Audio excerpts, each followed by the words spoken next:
Bonjour mes bien-aimés.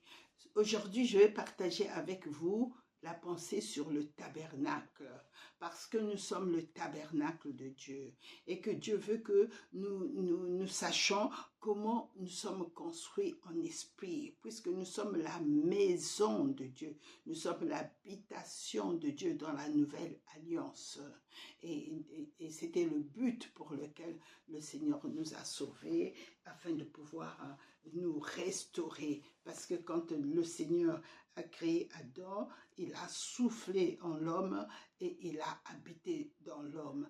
Et la séparation n'a pas éloigné Dieu de l'homme, mais Dieu a toujours été proche de l'homme. Nous le voyons au travers l'alliance, les alliances qu'il a fait avec les descendants des hommes. Il a fait alliance avec Noé, il a fait alliance avec Abraham, et il a fait alliance avec David, il a fait alliance même sous la loi avec Moïse. C'est la première presque grande alliance, nous pouvons l'appeler comme ça, que Dieu a conclue avec un peuple, tout un peuple qu'il venait de racheter, de sortir de l'Égypte, de libérer. Et Dieu a toujours voulu être au milieu des hommes. Et dans la nouvelle alliance, Dieu avait promis dans Ézéchiel, quand nous regardons dans Ézéchiel, Dieu avait promis venir habiter au milieu de nous. Donc, et nous voyons au milieu de nous, mais il voulait venir habiter au milieu des hommes et marcher avec nous. Il l'a fait avec Moïse. Et nous, dans la nouvelle alliance, le Seigneur va nous révéler ce que c'est. Le tabernacle, au début, quand Dieu a voulu habiter au milieu des hommes, puisqu'il n'était plus dans l'homme, il a donné un modèle à Moïse pour pouvoir construire une maison où Dieu habiterait au milieu d'eux pendant toute leur marche, pendant tout le temps qu'il va les guider, qu'il va les guider vers la terre promise qu'il avait promis à Abraham, à Isaac et à Jacob. Et donc Dieu va marcher avec eux, bien que ce peuple était rebelle, ils ne comprenaient pas bien l'amour que Dieu avait pour eux, parce que l'homme n'avait plus la même compréhension de Dieu. Quand Dieu a créé Adam, quand Dieu a créé l'homme comprenait tout ce que Dieu était et ce que Dieu voulait, parce qu'il avait le même esprit que lui. Il était de la même constitution et de la même nature. L'Esprit de Dieu habitait en l'homme. Il est dit dans Job, en réalité, dans l'homme, c'est l'Esprit de l'Éternel qui donne l'intelligence. Donc, il avait l'intelligence de Dieu. Nous pouvons le lire dans le livre de Job à partir du chapitre 32. Il est dit que dans l'homme, à partir du verset 32, chapitre 32, à partir du verset 8, il est dit, en réalité, dans l'homme, c'est l'esprit, le souffle du Tout-Puissant qui donne l'intelligence. Et donc, n'ayant plus l'esprit de Dieu, ils n'avaient plus la même intelligence. Ils ne pouvaient pas comprendre que Dieu ne leur voulait que du bien. Quand ils arrivaient devant d'autres peuples et qui priaient des idoles, et ils se prostituaient, ils allaient après ces idoles-là. Et quand ces peuples-là appelaient ces idoles des dieux, eux aussi, ils pensaient que c'était des dieux. Et parce qu'ils avaient vu ça en Égypte, ils étaient sortis de l'Égypte, les Égyptiens, c'était un peuple idolâtre, ils ne connaissaient pas Dieu. Et donc, il fallait que le Seigneur intervienne chaque fois pour ramener leur cœur à Dieu et pour que la marche reprenne. Et tout le temps, c'était pareil, jusqu'à ce qu'ils arrivent à un point où ils vont même refuser Dieu, au temps de Samuel, au temps des juges. Quand Moïse qui les avait sortis n'était n'étaient pas, Dieu les a mis sous la direction de Josué. Mais comme Josué était un homme intègre, il avait vu comment ce peuple marchait avec Moïse. Au temps de Josué, c'était vraiment l'intégrité. Celui il ne faisait pas comme Moïse. Moïse, il avait la faiblesse de crier pour eux, mais à cause de leur comportement, Moïse n'est pas rentré dans la terre promise. Et il s'irritait tout le temps par rapport à leur comportement. Et donc Josué, il était bien formé en regardant ce peuple, il connaissait bien leur comportement. Et dès que le premier a failli, c'était Akan,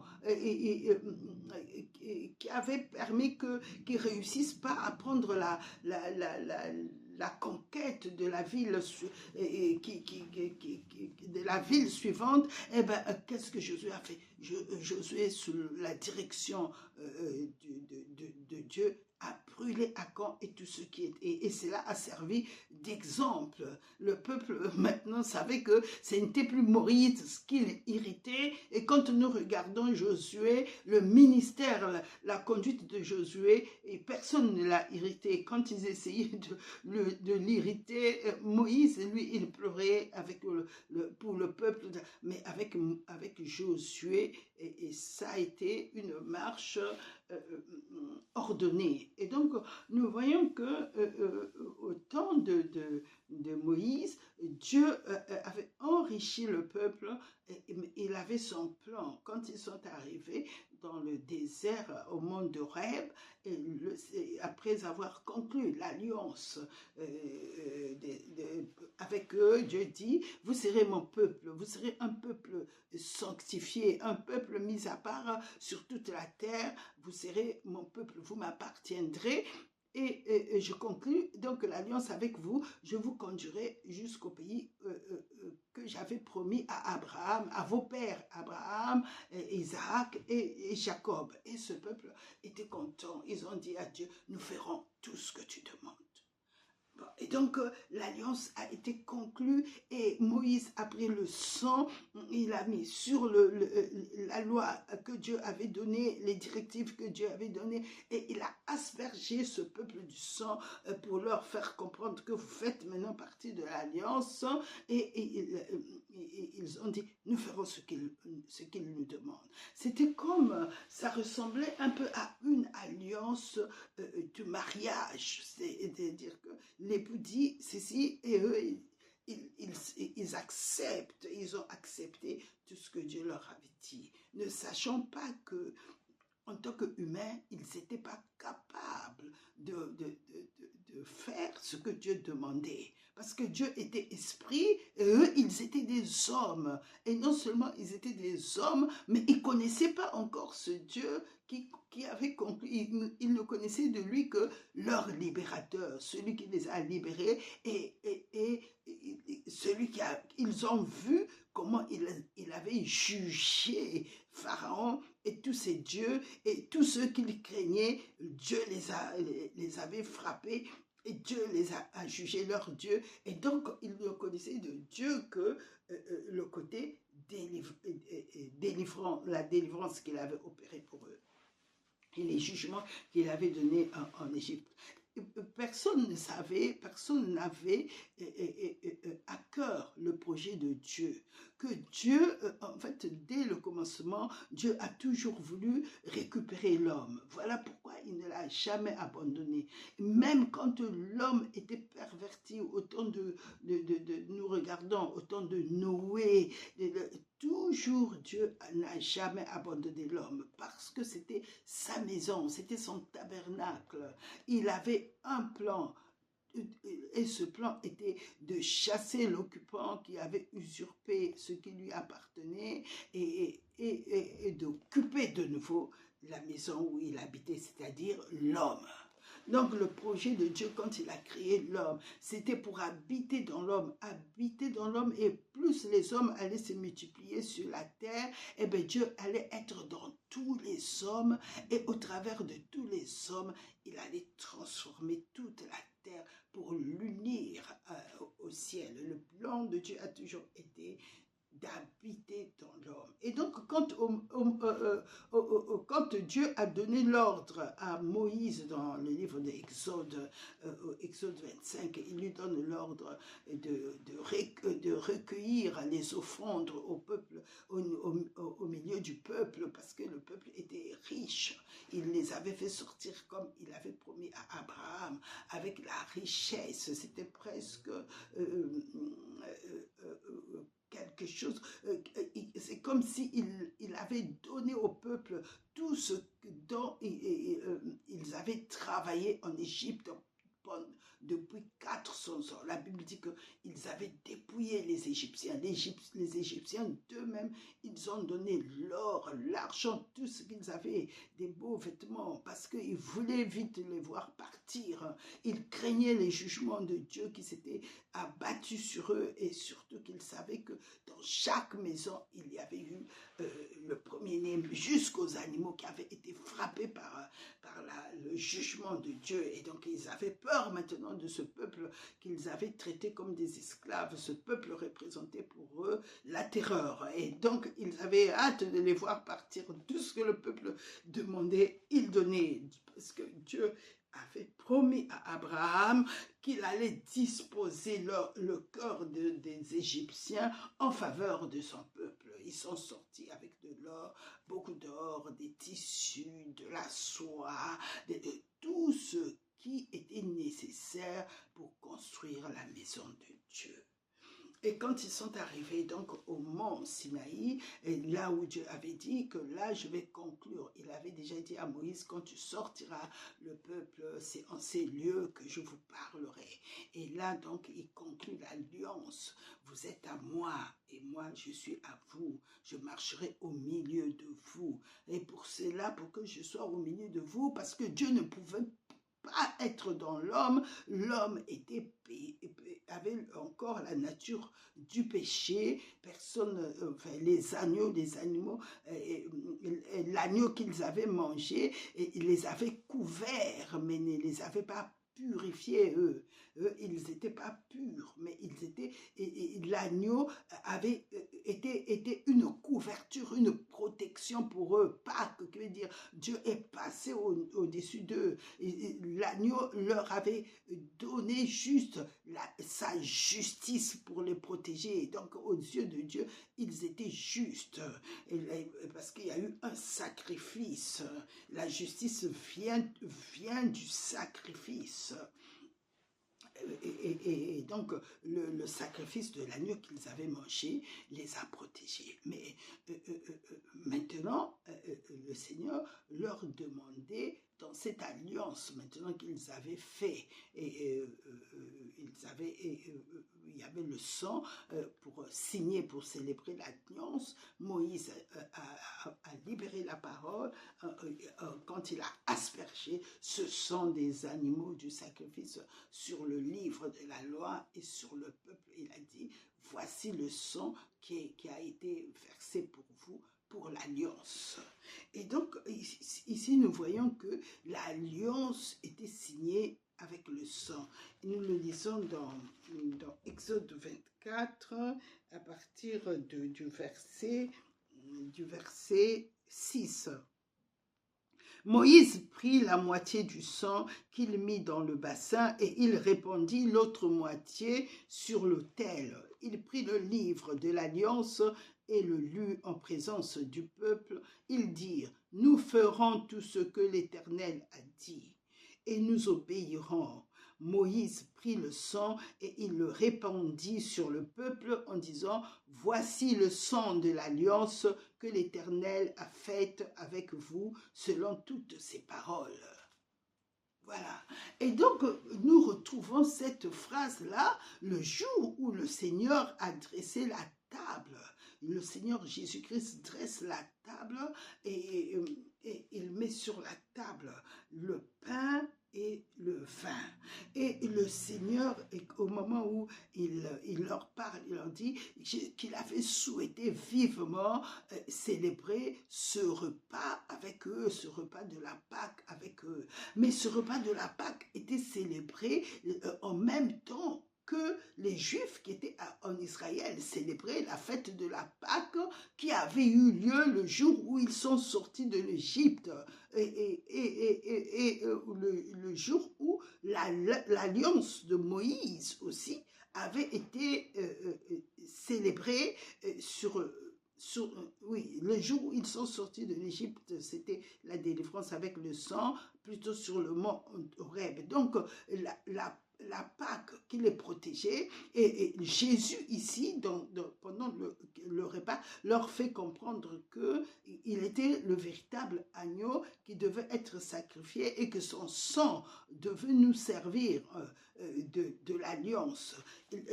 Cette parole que Moïse avait prononcée, il avait dit, Moïse prit le sang et il le répandit sur le peuple en disant, voici le sang de l'alliance que l'Éternel a faite avec vous. En fait, le Seigneur Jésus, le jour où il a dressé la table de la Pâque, où ils étaient en train de célébrer la Pâque, comme l'agneau était le sacrifice qu'ils avaient mangé et le sang de l'agneau était le repère de leur protection afin que le destructeur, le vengeur, le destructeur ne rentre pas dans leur maison. Et bien, Jésus était en même temps en train de célébrer la nuit de cette Pâque-là, du repas du Seigneur, était en train de leur dire ceci est le sang de l'alliance,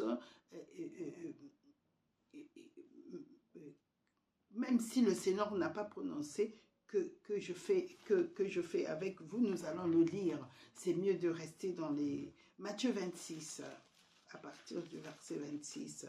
Quand le Seigneur, car à partir du verset 27, il prit ensuite une coupe et après avoir rendu grâce, il la leur donna en disant, buvez-en tous, car ceci est mon sang, le sang de l'alliance qui est répandu pour beaucoup pour le pardon des péchés. Autant que ceux qui étaient en Égypte, le sang devant la porte leur avait servi de protection. Pourquoi? Parce que c'était comme si leur péché à eux était pardonné. Le sang leur servait de couverture de leurs péchés, couvrait leurs péchés. Voilà pourquoi le destructeur n'est pas rentré dans les maisons où il y avait le sang sur les linteaux. Le sang couvrait leurs fautes. Parce que ce peuple-là était idolâtre aussi en Égypte. Ils vivaient dans les maisons des Égyptiens, ils célébraient les fêtes des Égyptiens et ils mangeaient les repas des Égyptiens. Et donc, mais en mangeant l'agneau, en sacrifiant l'agneau dans leur maison, eh ben, quelqu'un avait payé pour leur faute. Et en mettant, donc quelqu'un a été jugé. L'agneau avait subi le jugement déjà avant que le juge passe pour exterminer les premiers-nés. En obéissant à la parole que Dieu avait donnée, que vous prendrez un agneau, vous l'immolerez et une fois qu'il est immolé, recueillez le sang, mettez-le sur les linteaux de votre porte et protégez vos maisons avec le sang. Et quand je passerai, le sang vous servira de signe afin que le destructeur, le jugement ne rentre pas, ne vous frappe pas. Et donc, Jésus ici est en train de faire comprendre aux disciples que ce n'était plus l'ombre de ce qui s'était passé au temps de Moïse quand ils ont été délivrés, mais que ici, il était le véritable agneau comme Jean le leur avait dit. il avait commencé son ministère 3 ans avant, et Jean, voyant le Seigneur venir se faire baptiser, il leur avait dit, voici l'agneau de Dieu qui ôte le péché du monde. Et donc, ici, le Seigneur, pendant le repas, attire leur attention sur son corps, que c'est lui le sacrifice. Ils ne comprenaient pas encore, parce que chaque fois qu'il leur parlait, qu'il allait se livrer pour s'offrir un sacrifice, pour payer notre rançon, et que c'était lui le Messie, c'était lui le Rédempteur, c'était comme si leurs yeux étaient voilés. Ils ne comprenaient pas. Ils ne pouvaient même pas poser beaucoup de questions sur la crucifixion de Jésus. C'était plutôt lui qui leur parlait de cet événement. Mais eux, ils ne comprenaient pas beaucoup. Seulement quand ils comprenaient qu'il allait retourner vers son Père, tout ce langage-là, comme s'il était codé pour eux. Cette nuit-là, quand le Seigneur va leur donner le pain, il dit, mangez, prenez, mangez, ceci est mon corps. Ça devait être un moment lourd pour eux. Et quand il prend le sang, ça leur rappelle un peu Moïse qui dit, voici le sang de l'alliance. Ils ne comprenaient pas encore que le Seigneur Jésus-Christ les faisait rentrer dans une autre dispensation, qu'à partir de ce moment-là, il était en train d'inaugurer, de mettre en place la nouvelle alliance pour laquelle il était venu. Et dans cette alliance-là, les choses, tout allait changer, toutes les choses allaient changer, parce que c'était une alliance nouvelle. Mais ce que nous devons comprendre aussi, il n'y a pas de nouvelle alliance s'il n'y a pas eu de l'ancienne alliance. Comme dans Apocalypse, nous voyons cette dame, cette femme, le grand signe. Et la femme, c'est une alliance. Mais il n'y a qu'une seule femme pour Dieu. Dieu n'a pas changé de femme. C'était avec son peuple juif qu'il avait sorti de l'Égypte. C'est avec lui qu'il avait conclu l'alliance. Une alliance, c'était comme un mariage au mont Sinaï. Et il leur avait dit, c'était vraiment les conditions qui ressemblaient à un mari et une femme. Parce que Dieu savait que c'est au travers Israël, qui était son épouse, qu'allait naître le Messie. Le Messie allait sortir d'Israël. Et eux, ils ne comprenaient pas. Mais Dieu poursuivait un plan. Les desseins de Dieu étaient mystères pour eux. Cette alliance que Dieu avait conclue, c'était une alliance aussi qui disait que c'est au travers de vous que mon Messie naîtra. Et nous voyons cela dans Apocalypse 12. Cette femme-là, elle était habillée, couverte des deux alliances. Le soleil, qui était la véritable alliance, et la lune sous ses pieds, qui était l'ombre du soleil. Et eux, ils étaient encore dans l'ombre, ne comprenant pas que ce qu'ils étaient en train de faire, ils annonçaient que un Messie, un Rédempteur allait venir nous racheter, pas seulement eux, mais allait racheter l'homme qui était tombé sous le joug du péché, mais que Dieu avait le projet de nous racheter. Et c'est ce qu'il avait dit à Abraham, et ta descendance, tu seras une source de bénédiction, et ta descendance aussi sera une source de bénédiction, parlant de Jésus-Christ, la véritable descendance d'Abraham, et qu'il allait le bénir. Et donc, nous voyons ici la maison de Dieu commence d'abord par Dieu se l'approprie, reprend son peuple. Les premiers hommes que Dieu a récupérés pour lui appartenir, c'était Abraham et sa descendance. Et là, c'était l'accomplissement que vous m'appartenez.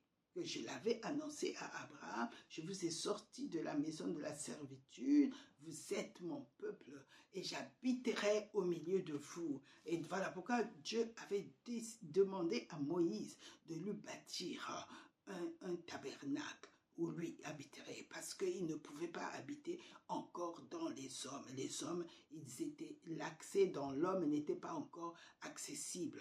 Mais de la même manière, l'homme n'avait pas encore aussi l'accès immédiat, libre à Dieu.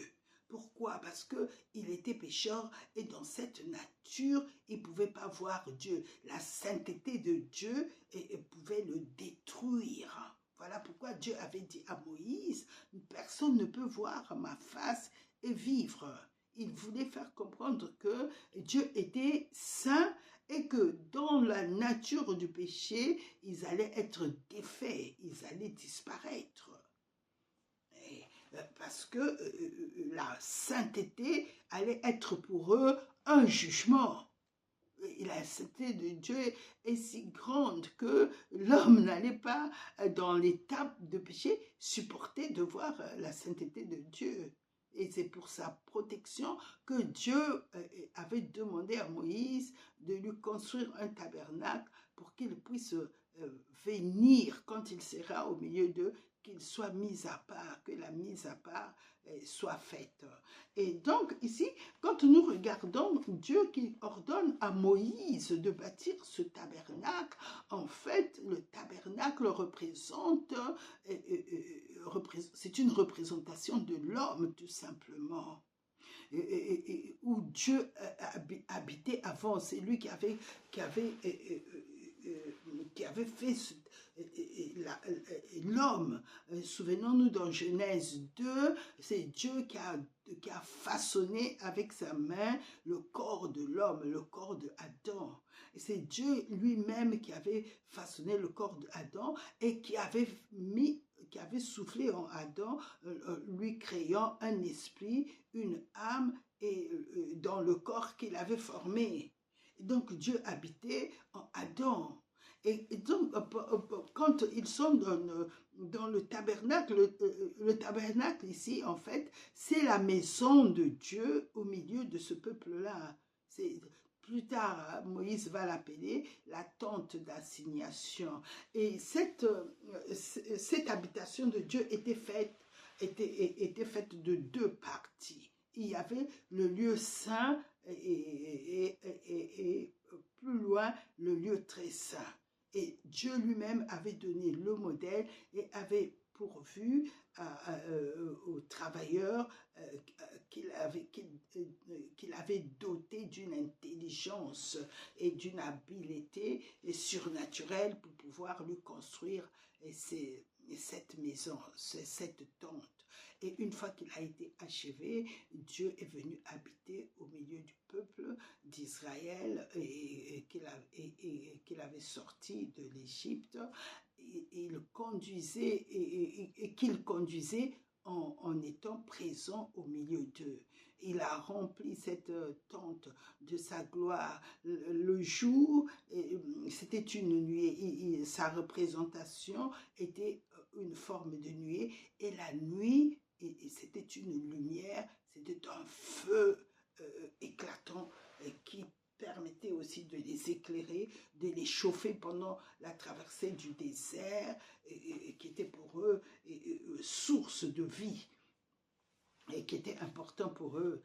Et bien qu'il y a eu plusieurs rébellions au milieu du peuple, un moment Dieu a voulu se retirer et Moïse lui a rappelé que, souviens-toi, dans Exode 33, tu avais promis, tu avais juré à Abraham. Dieu a failli vraiment les détruire. C'était un peuple qui n'avait pas la maturité de Dieu, qui était perverti. Mais pendant cette marche avec Dieu, Dieu a procédé à leur transformation de mentalité. Et quand ils sont sortis, ils étaient des esclaves, au point où ils avaient accepté pourtant de faire tout ce que Dieu leur demandait. Mais dès que Moïse s'est retiré un moment pour aller prendre les livres de la loi, ils ont fabriqué un veau. Donc, l'Égypte n'était pas encore sortie d'eux. Ils ont fabriqué un veau et qui a irrité Dieu, qui a failli les détruire au travers de ce veau. Et Moïse a détruit ce veau. Et Moïse commençait aussi à comprendre qui était Dieu puisqu'il parlait avec Dieu face à face. C'est Dieu qui dit que Moïse, dans Nombre 12, Moïse parle avec moi face à face, c'est pas comme d'autres prophètes. Et donc, il voyait la représentation de Dieu, mais il ne pouvait pas voir Dieu en entier. Mais rien qu'en voyant la représentation de Dieu, la gloire de Dieu l'enveloppait au point où même le peuple d'Israël ne pouvait plus le regarder parce que sa peau brillait. La brillance de Dieu et il paraissait maintenant au travers de Moïse. Et donc nous voyons ici, nous allons voir de quoi était fait à l'intérieur cette tente-là. La tente d'assignation, la tente où habitait l'arche de Dieu, la présence de Dieu. Et l'arche était constituée de bois et de l'or. Le socle, la partie d'en bas, c'est la représentation. Le bois représente l'humanité et l'or la divinité, la partie de Dieu. Mais le couvercle de l'arche était totalement en or et c'était la tête de l'arche. Et ça montrait que cette couverture qu'on appelait le propitiatoire, où le sang devait être déposé une fois par an, eh bien c'était le propitiatoire, c'était le trône, c'était l'emplacement. Dieu dit à Moïse, je te rencontrerai au-dessus du couvercle de l'arche, où il y a les deux anges, les chérubins. Et nous voyons aussi que les chérubins, c'était des anges qui gardaient avant que le Seigneur Jésus puisse s'offrir. C'était des anges qui gardaient la présence de Dieu. Et quand Adam, dans les cieux, dans le sphère spirituel, l'homme a été chassé de la présence de Dieu. Quand Adam a été chassé, ces deux chérubins qu'on voit sur la terre qui regardent le propitiatoire, ils sont l'image des véritables chérubins qui défendent la présence de Dieu, qui défendent l'arbre de vie. Dans les cieux, personne ne pouvait, aucun esprit, personne ne pouvait s'approcher de Dieu. La présence de Dieu, l'arbre de vie était protégé. Mais sur la terre, pareil. Parce que l'arche était dans un lieu où aucun homme ne pouvait se permettre d'y aller, sauf sous l'ordre de Dieu que Dieu avait donné. Une fois par an, le souverain sacrificateur se présentera en ma présence. Et là, même dans le lieu très saint où il devait se présenter, il ne pouvait pas s'avancer sans le sang. Donc le but pour lequel il devait s'avancer devant le propitiatoire était pour asperger le sang. Et ensuite, si Dieu voulait parler, il parlait. Mais avec Moïse, Dieu parlait avec lui constamment. Il y avait l'échange entre Dieu échangé avec Moïse. Et donc, nous voyons ici, nous retournons donc à la constitution du tabernacle. Et quand ils sont arrivés sur ce mont, donc Dieu a voulu habiter au milieu de son peuple afin de pouvoir marcher avec son peuple. Et plus tard, quand nous regardons le Seigneur Jésus-Christ, quand il a commencé son ministère, la première des choses qu'il a fait, c'est qu'il est rentré dans le temple après avoir changé l'eau en vin. Il rentre dans le temple et là, il voit tout un trafic qui était dans le temple. il y avait des vendeurs, des pigeons, il y avait des échanges de monnaie, il y avait tout un commerce. Et ce commerce, le Seigneur Jésus-Christ appelle ça un trafic.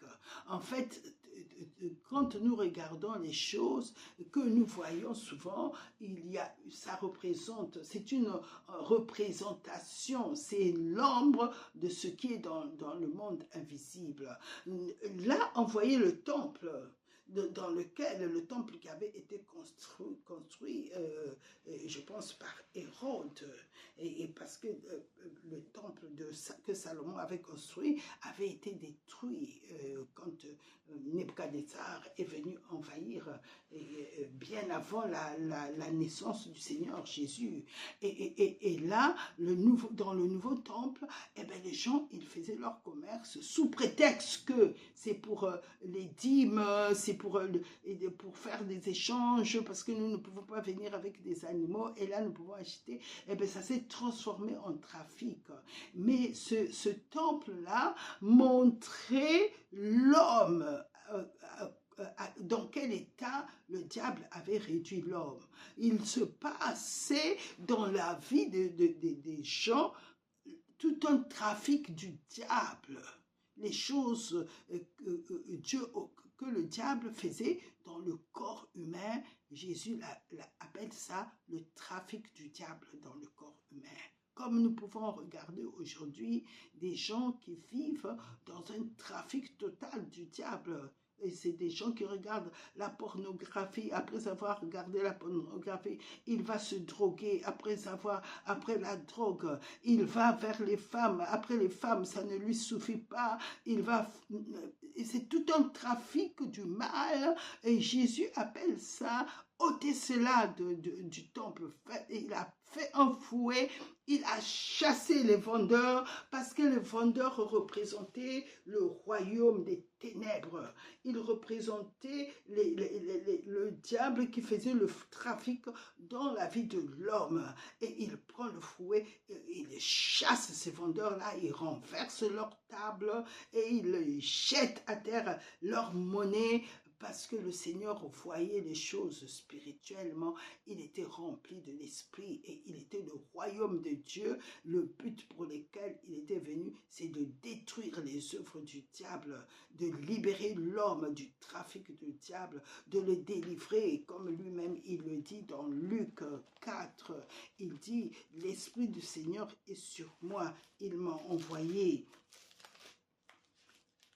Nous allons le lire dans Luc 4. Dieu, le Seigneur Jésus, lui, il voyait le côté spirituel de ce commerce qui se passait dans le temple. Le temple ici, c'est l'homme. Parce que même si les Juifs n'avaient pas encore compris que le temple, c'était l'homme que Dieu avait créé pour habiter dans l'homme, mais le Seigneur, il avait la révélation, c'est lui le Créateur. Il dit ici dans Luc 4, « L'Esprit du Seigneur est sur moi, parce qu'il m'a envoyé pour annoncer la bonne nouvelle aux pauvres. » Pardon. Parce que le diable avait appauvri l'homme. Quand Dieu a créé l'homme, il y avait la richesse de Dieu dans l'homme.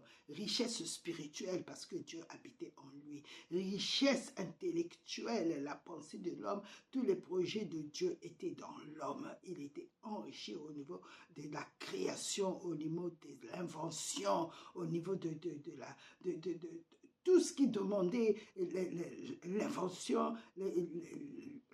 Prenons l'exemple d'aujourd'hui pour découvrir les équations pharmaceutiques, pour créer les médicaments. L'homme était investi de la connaissance de Dieu. Pardon. Et le diable avait perverti cela, a limité cela pour qu'il dépende de lui. Et autrefois des gens intelligents qui devaient servir pour créer pour inventer des avions, le diable le réduit. Deux fois, il devient un ivrogne, il devient un dépendant. Voilà ce qu'il fait de l'homme, dans quel état il réduit l'homme. Jésus voyait ça et il dit, que l'Esprit de Dieu était en lui, afin de venir annoncer une bonne nouvelle aux pauvres, pas seulement une pauvreté financière, mais pauvreté de Dieu, de la divinité de Dieu. L'homme est devenu pauvre en esprit. Pauvre en esprit, il ne peut pas voir sa dimension de domination dans laquelle Dieu l'a créé pour dominer sur la terre, pour dominer sur tout ce qui se trouve.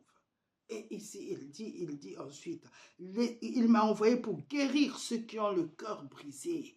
Et c'est des gens qui souffrent, que le Seigneur était venu pour restaurer, pour donner la guérison. Pas seulement du cœur, mais la guérison mentale, la guérison du cœur, bien sûr, la guérison physique aussi. Jésus est venu dans le but de relever le temple de Dieu. Parce que dans le temple, quand il parle du temple, il ne parle pas seulement de l'habitation spirituelle, où l'esprit de l'homme ne pouvait plus concevoir comme l'esprit de Dieu, mais il parle aussi de son intelligence ici, et il parle aussi de son corps. Quand Dieu l'a créé, son corps fonctionnait très bien, ses organes recevaient la vie de l'esprit de Dieu qui était en lui. Il n'y avait aucune maladie. Tout le fonctionnement de l'homme était tiré de l'Esprit de Dieu qui vivait en lui. L'Esprit de Dieu faisait fonctionner tout dans l'être humain. Donc ici, le salut ne concerne pas seulement nos âmes. Le salut concerne aussi notre esprit et notre corps. Dieu a pour but de guérir ceux qui ont été brisés dans leur âme, qui ont reçu des chocs, qui ont reçu de déceptions, qui ont reçu de rejet, qui ont reçu...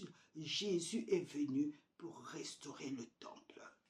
Voilà pourquoi il dit, ôtez cela d'ici. Nous le voyons dans Jean 10, dans Jean 2. Et la première des choses qu'il fait, il dit ici au changeur, nous voyons, la Pâque des Juifs était proche et Jésus monta à Jérusalem. Il trouva dans le temple les vendeurs des bœufs, des brebis et des pigeons et les changeurs assis, ayant fait un fouet avec les cordes.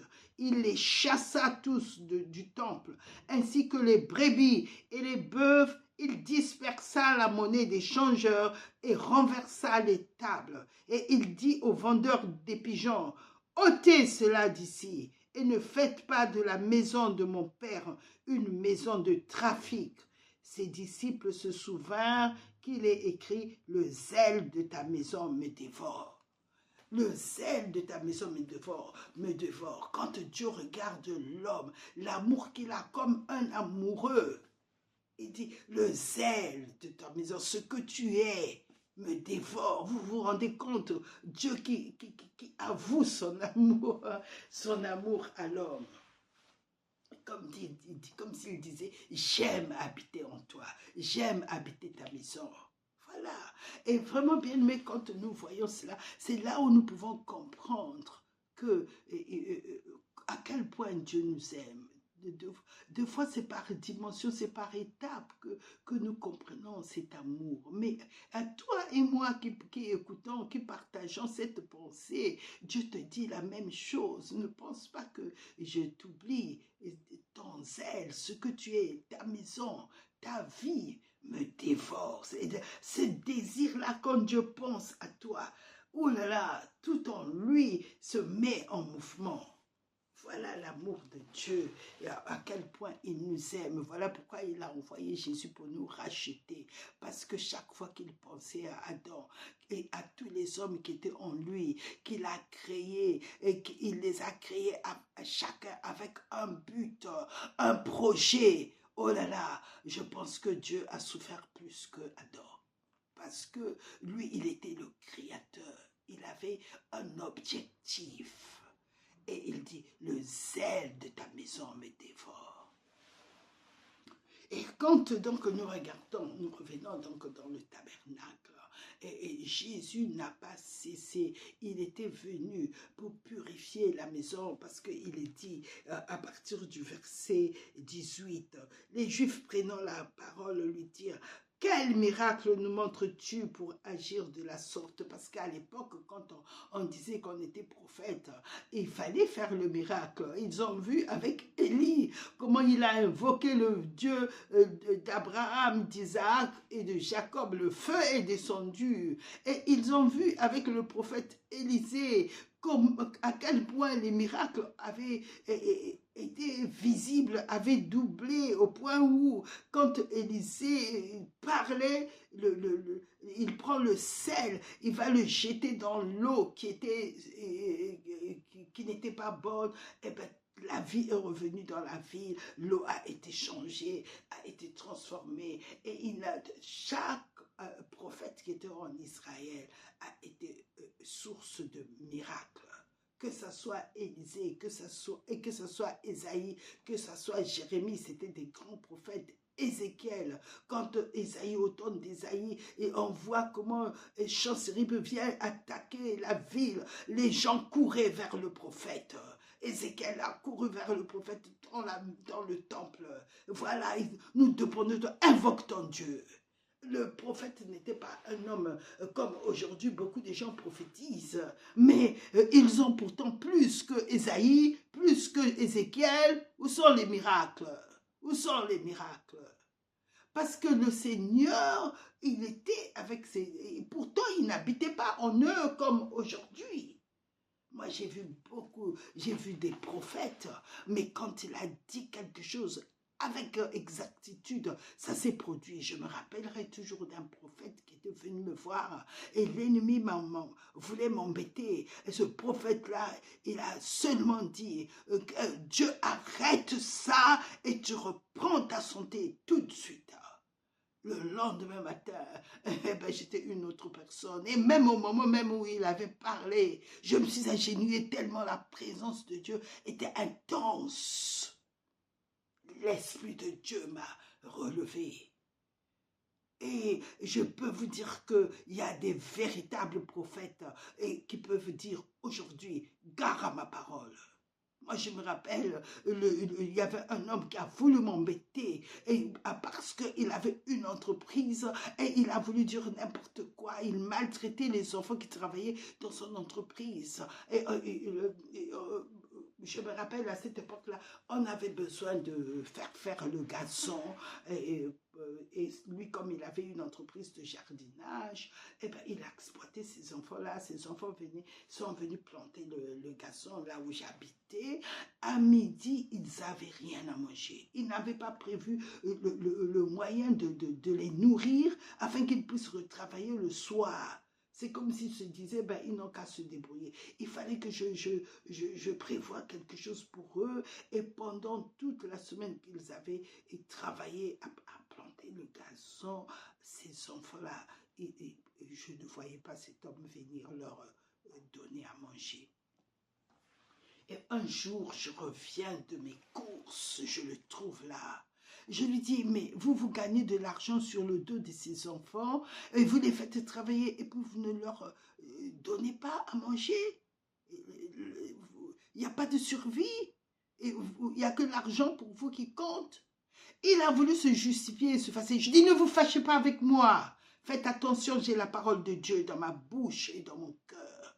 Et il a ru, j'ai dit, au nom de Jésus-Christ, je frappe ton entreprise, afin que tu saches que, gare à ma parole, que Dieu vit en moi. Il m'a regardé, il savait en ce moment-là, au travers de mon regard, que la parole venait de l'intérieur, de mes entrailles. Je suis rentrée, j'ai donné à manger à ceux qui travaillaient pour lui. Et bien, quelques jours seulement après, son entreprise a été frappée. Moi-même, j'étais étonnée parce que j'avais parlé poussé par le Saint-Esprit et je suis convaincue que Dieu n'était pas d'accord avec sa manière. Parce que le Seigneur dit, condamnez-les, ne prenez pas part aux œuvres infructueuses. Et vraiment, ce jour-là, j'ai réalisé que la parole de Dieu dans ma bouche était véritable. Et je faisais maintenant attention. Je ne pouvais plus parler aux gens au hasard. Et jusqu'à aujourd'hui, je fais toujours attention. Sauf si vraiment le Seigneur me dit de parler. Et donc, nous devons savoir que quand le Seigneur a parlé, lui, il voyait en esprit la maison de Dieu. Il voyait en esprit comment l'ennemi avait usurpé l'homme. L'homme était le véritable tabernacle de Dieu. Et il renverse toutes ces choses-là parce qu'il s'apprêtait à faire la chasse au diable au travers des hommes. Et à partir même de ce moment, le Seigneur chassait les démons des personnes. Il libérait, et la Bible dit que quand le démon était chassé, la personne était guérie. Quand le démon d'infirmité a été chassé, cette femme-là s'est redressée. Et donc le diable est la source de mauvaises choses. Le diable est la source de oppressions, des maladies, de troubles. Même si certains ne veulent pas le reconnaître, c'est lui qui est la source. Voilà pourquoi Dieu, au travers de Jésus-Christ, n'a pas cessé de le poursuivre et de les chasser. La Bible dit dans le livre d'Actes, nous allons le lire, dans Actes 10, il dit ceci. Acte 10, à partir du verset 38, et nous allons le lire.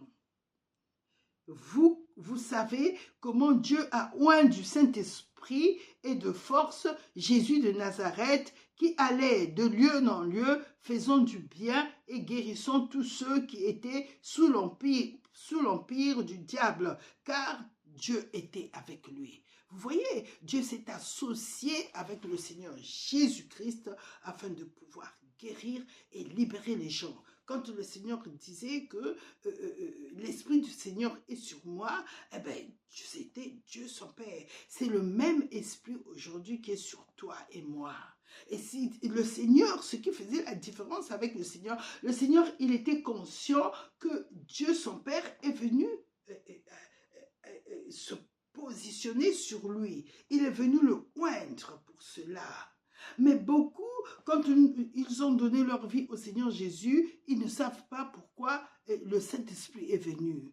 Le Saint-Esprit est venu pour faire une action, pour accomplir le but de Dieu, afin que nous soyons une source de bénédiction pour libérer les autres. Il était venu sur Jésus afin que Jésus puisse opérer, libérer, délivrer les captifs, comme il le dit ici, et envoyer libres les opprimés, et pour que les gens recouvrent l'aveugle, revoient, recouvrent la vue. C'est la même chose, c'est la même mission pour toi et moi. Jésus n'est pas différent de nous parce que nous sommes devenus son corps. Donc Jésus, c'est toi et moi. Nous sommes devenus une participant de sa nature, participant de son corps. Nous sommes unis aujourd'hui à lui. Et quand lui, il est dans les cieux, et il nous représente dans les cieux, sur la terre, Jésus-Christ est en nous et il agit au travers de nous. C'était le but de Dieu. Le tabernacle, c'est afin que le tabernacle soit vivant. Adam était un tabernacle vivant. Et donc, il était un temple vivant. Avant, c'était un tabernacle sous forme d'une tente. Et très vite, ça s'est transformé en temple. Les gens ont bâti des temples, mais un temple fixé en un lieu. Eh bien, le but de Dieu était que le temple redevienne un temple vivant. Voilà. Et c'est toi et moi. Afin que nous puissions être des instruments, le membre de Christ, un corps de Christ, le membre ne reste pas paralysé. Jésus, il est vivant, il a reçu encore un nouveau corps vivant, et donc dans l'esprit, toi et moi, nous sommes en mouvement. L'esprit de Dieu qui vit en nous, dans notre esprit, veut libérer les personnes. Bien-aimés, l'Esprit de Dieu veut couler, veut se manifester au travers de son temple. Le temple, il n'était que le temple sous forme de tente ou le temple dans le lieu dans lequel les gens partent pour prier n'est qu'une représentation de l'homme. Dieu ne nous a pas sauvés pour que nous construisions des temples physiques. les premiers chrétiens, ils n'avaient pas le lieu de culte construit gigant, méga bâtiment. Non, sinon on les aurait retrouvés en Israël. Et oui, même la maison de Pierre qui constituait le lieu de prière n'était pas, le but n'était pas, il faut que nous construisons des grands temples où nous allons. Non, le seul temple qui était grand n'avait pas été construit au temps de l'Église. C'était au temps des Juifs et ils venaient là pour les grandes rencontres et le reste, les annexes, c'était des synagogues où ils se réunissaient. Mais le temple était vraiment un lieu où se passaient des grandes choses, où ils célébraient la loi, où tout le rituel que Dieu avait ordonné depuis Moïse était manifesté, bien que ce n'était que l'image du véritable temple. Et donc, aujourd'hui, le but de Dieu, c'est pas que nous construisons des temples, des méga-églises, mais que nous reconstruisons le temple, l'homme, soit reconstruit, soit restauré, soit guéri. Parce que quand Jésus est venu, sa mission, c'était ça. C'était l'homme. Il dit ici, le zèle de ta maison me dévore. Jésus était dévoré quand il voyait l'homme. Tout ce que son père sentait lui était communiqué. Voilà pourquoi on dit, il eut compassion. Et après la compassion, miracle, il libère, il délivre. Parce que pour Jésus, il fallait qu'il libère ces hommes-là. Et afin que quand le Saint-Esprit va venir, qu'il habite dans son temple. L'homme a été créé pour Dieu. Et quand souvent les gens ne comprennent pas ça, ils ont des assemblées, et bien les gens, ils rentrent physiquement infirmes, ils ressortent infirmes, drogués, ils repartent drogués. On n'arrête pas de les menacer, vous devez avoir la foi, vous devez avoir ceci, mais Jésus n'a jamais dit ça aux gens, ayez la foi. Il avait assez de foi pour guérir les gens. Il n'a jamais dit ayez la foi. La seule fois qu'il a dit ça, c'est pour les encourager, pour dire « et la foi en Dieu ». Parce que ce que vous venez de voir, ce figuier-là qui a séché, vous allez le faire. Vous allez arriver à le faire. Faites confiance en Dieu. Ayez foi en Dieu. Mais chaque fois, il laissait les gens venir le toucher. Et parce que tu as cru comme me touchant, tu vas être libéré, je couronne ta foi. Va. Qu'il te soit fait selon la pensée que tu as eue, qu'en me touchant, tu allais être guéri. Quand il disait qu'il te soit fait selon ta foi, il ne voulait pas dire « et la foi, et la foi ». Non. Il voulait faire comprendre que parce que tu as eu foi en moi, reçois ton miracle. Parce que tu as cru. Et même la croyance que les gens avaient, que les gens avaient, était différente d'une personne à une autre. D'où, au temps des prophètes, c'était pareil. Cette femme-là, quand il vient voir Élisée, elle n'avait pas de foi. Voilà pourquoi elle est venue voir Élisée. Elle lui soumet son problème. Élisée lui dit, qu'est-ce que tu as à la maison? Mais au départ, cette femme-là, elle ne savait pas que Élisée allait lui demander ça. Il dit, j'ai qu'un petit flacon d'huile chez moi. Élisée lui dit, va, lui donne la parole de miracle. Va, cherche maintenant des récipients. Cette huile-là va se multiplier. Tu vas verser et tu auras plein des récipients que tu iras vendre. Et ça t'apportera de l'argent. Tu payeras ta dette et le reste, tu vivras avec. Chacun venait, la femme sunamite, il n'avait pas d'enfant. Mais c'est lui qui lui demande, qu'est-ce qu'on peut faire pour cette femme-là? Et donc, nous ne pouvons pas demander aux gens d'avoir la foi, mais nous devons les rencontrer au niveau de leur foi.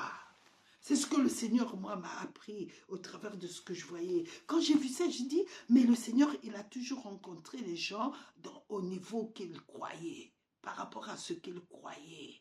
Si quoi qu'en touchant le vêtement, je vais être guéri, la puissance de Dieu est libérée. Le Seigneur savait que quelqu'un le touchait, puisqu'il a senti une force sortir de lui. Et il n'a pas dit à Jairus, et la foi comme cette femme-là, tu l'as pas vue, elle est venue me toucher, et là, non. Le Seigneur savait que Jairus, sa foi était dans les mains du Seigneur. Il dit, va, touche ma fille, elle va te relever.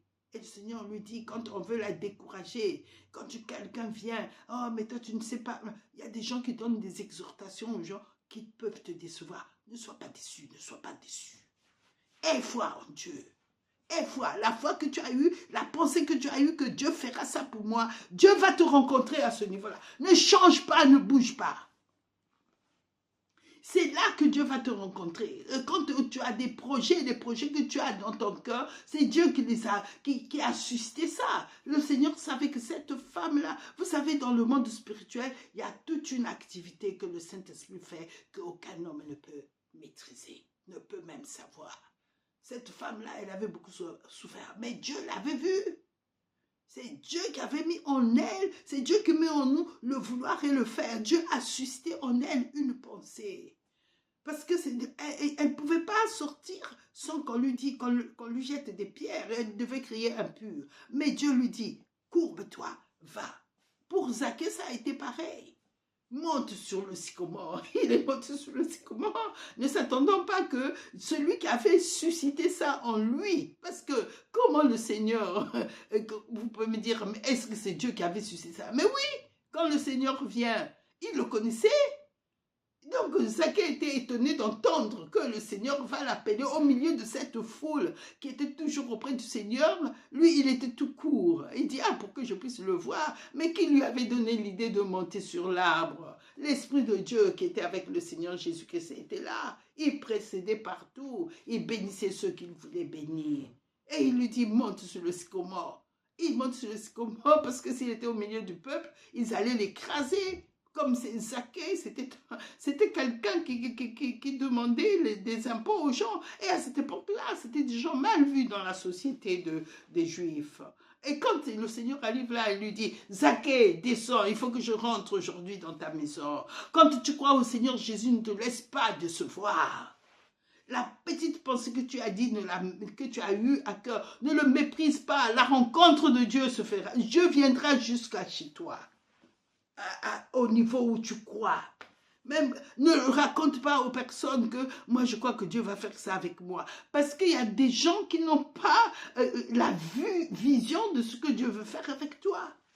Mais toi, lève-toi seulement comme tant des personnes qui ont couru vers Jésus, ils n'ont pas dit aux autres. Moi, c'est ce que j'ai compris. Et parce que j'ai compris ça, le Seigneur m'a toujours béni sans que je le dise aux gens. Quand même j'ai un projet, je ne dis pas. Parce que je sais que quand je le dirai à l'un, même si c'est un prophète, il ira le chanter ailleurs. Et peut-être qu'il n'est pas d'accord dans son cœur. Or, la parole de Dieu veut que les gens s'accordent avant de pouvoir prier. Mais c'est quand tu regardes Jairus, elle s'était accordée avec qui? Tu regardes Zaché, il s'est accordé avec qui? Tu regardes cette femme qui a touché la tunique, même Bartimée, il ne s'est pas accordé avec quelqu'un. Au contraire, les gens le faisaient taire. Tais-toi. Mais comme lui, il voulait avoir quelque chose, il a crié plus fort. C'est ça la violence. C'est les violents qui s'en emparent les choses de Dieu, qui ne regardent pas aux gens qui déçoivent. Il faut être affermi. Le Seigneur est dévoré par le désir de te voir prospérer, envie que tu sois en bonne santé, que tu progresses, que tu réussisses tes projets. Il dit, quand il nous regarde, le Seigneur ne pense qu'à relever chaque homme.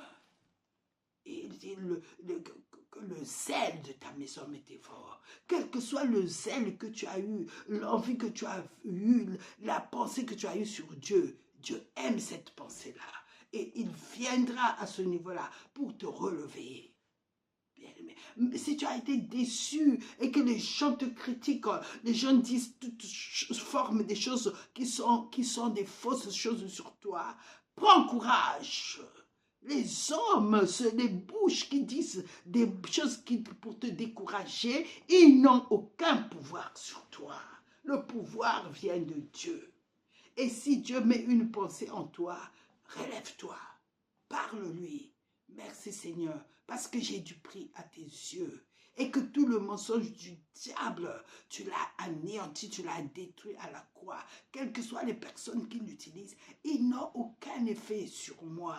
Et tu veux pas que j'apporte de l'importance, j'accorde de l'importance à tout ce qui se dit autour de moi. Parce que ce n'est que du mensonge. Or, le mensonge finit par périr. Il est écrit, les désirs du méchant périra.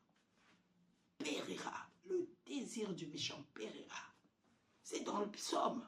Et ce qui est écrit, l'écriture ne peut être anéantie. Le juste est toujours fortifié, même en cachette. Au moment où toi tu penses que tu es découragé, le Saint-Esprit dit qu'il vient pour ceux qui sont justes. Il te fortifiera toujours. Et lui, il nous a déjà sortis. Grâce soit rendue à Dieu qui nous a déjà donné la victoire. Il dit, grâce soit rendue à Dieu qui nous a donné la victoire par notre Seigneur Jésus-Christ. Tu as la victoire. Quel que soit ce que tu attends, ferme tes oreilles. Le Seigneur, il fermait toujours les oreilles aux mauvais propos. Jamais il ne recevait une mauvaise nouvelle en lui.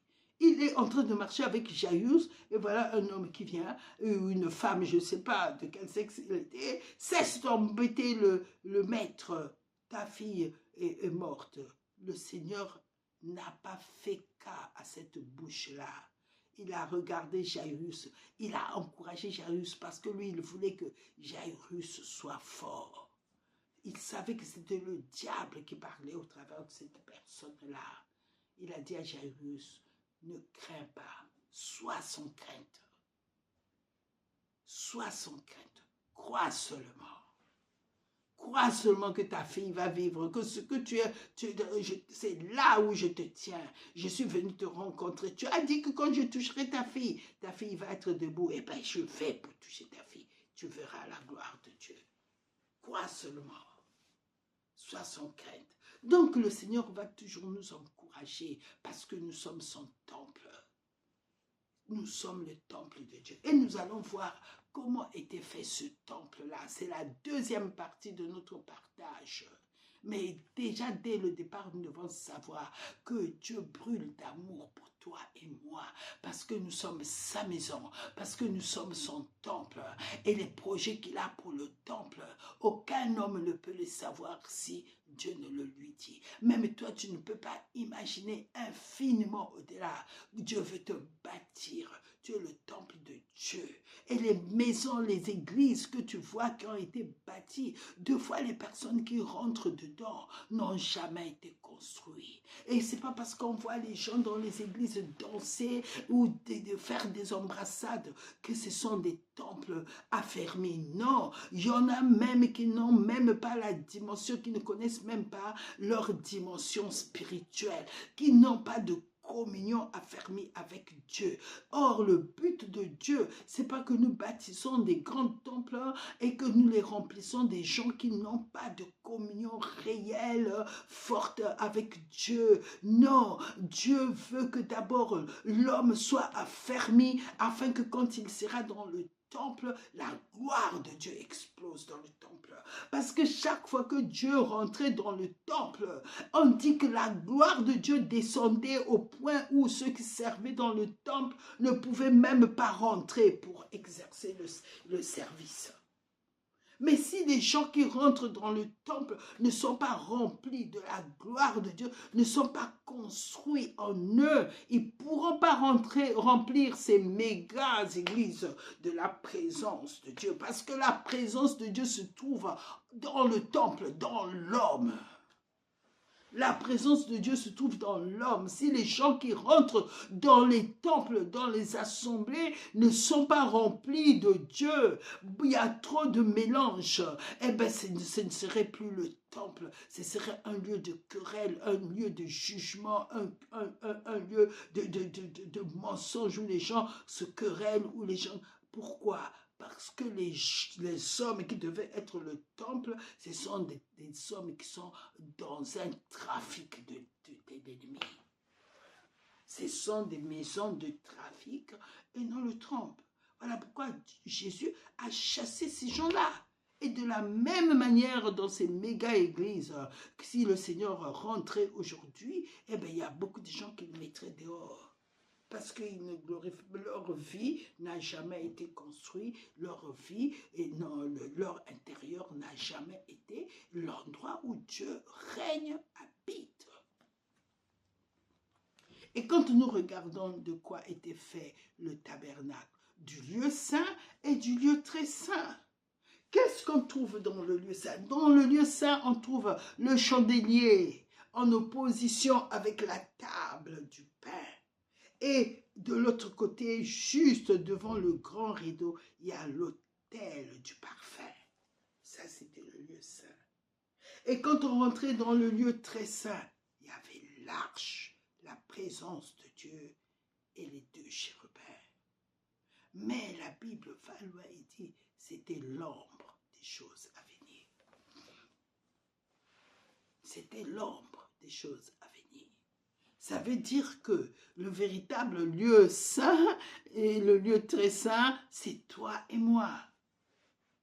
C'est toi et moi. Jésus est venu nous racheter afin que nous devenions le véritable temple, comme le temple qui n'a pas été bâti par les mains humaines. Le véritable temple, c'est toi et moi. Ton esprit, c'est le temple où Dieu demeure. Mon esprit est le temple où Dieu habite, où Dieu demeure. Jésus a dit, l'Esprit de Dieu viendra, il sera en vous et il sera avec vous. C'est ce que Dieu avait dit à Moïse, bâtissez-moi un temple afin que j'habite aux maisons de vous.